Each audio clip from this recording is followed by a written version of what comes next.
Бәріңізге сәлем достар, менің каналыма қош келдіңіздер. Біз қазір өте ерекше сосиски в тесте дайындайтын боламыз. Жұп-жұмсақ әрі тәп-тәтті. Бірінші менің каналыма тіркеліп, видеоны соңына дейін қараңыздар. Ендеше бастаймыз. Ыдысымызға айранымызды құйып аламыз. Содан кейін бір жұмыртқамызды салып, сұйық майымызды қосамыз. Үстіне қантымызды салып, ас содасын қосамыз. Содан кейін бір шай қасық тұз салып, барлығын жақсылап араластырамыз. Алдын ала дайындап қойған, өлшеп қойған ұнымды мен осылай 2-ге 3-ге бөліп саламын. Салған сайын араластырып отырамыз.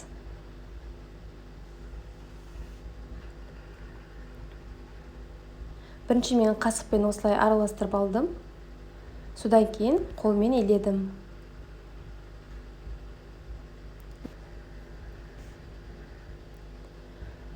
Барлығын араластырғаннан кейін, ұнымыз салғаннан кейін, осылай жұмсақ қамыр илейміз. Иінін қандырып илегеннен кейін 10 минутқа тындыруға, демалуға бетін жауып қоямыз.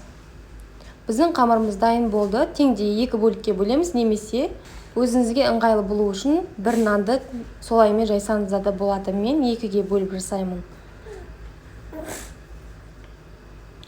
Бізде жұқалға осындай болу керек, қатты қалың да болмау керек, қатты жұқа да болмау керек.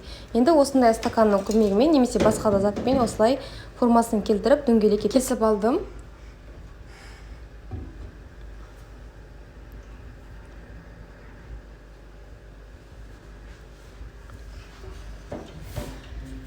Барлығын кесіп алғаннан кейін, алдын ала сосискімізді дөңгелектеп кесіп қоямыз.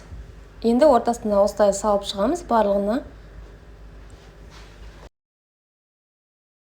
Мен барлығына 5 дана сосиски салдым.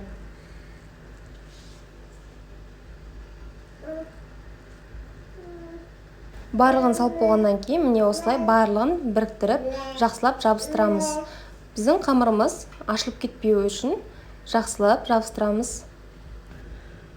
Біздің қамырымызды жайған кезде қалың болмау керек.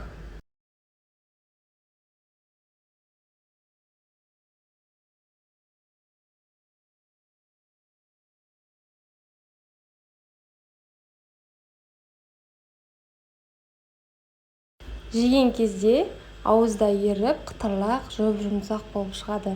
Сондықтан да міндетті түрде жасап көріңіздер.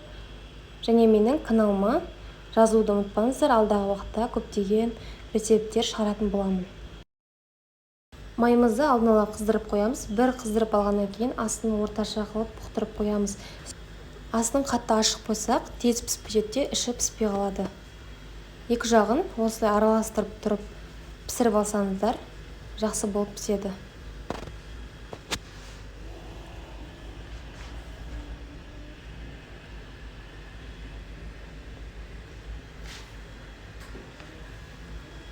Міндетті түрде жасап көріңіздер, жұп-жұмсақ болып шығады. Бәріне ұнары анық. Менің каналыма жазылып, қоңыраушаны басып қоюды ұмытпаңыздар. Міне дайын болды, осындай сап-сары қылып пісіріп аламыз.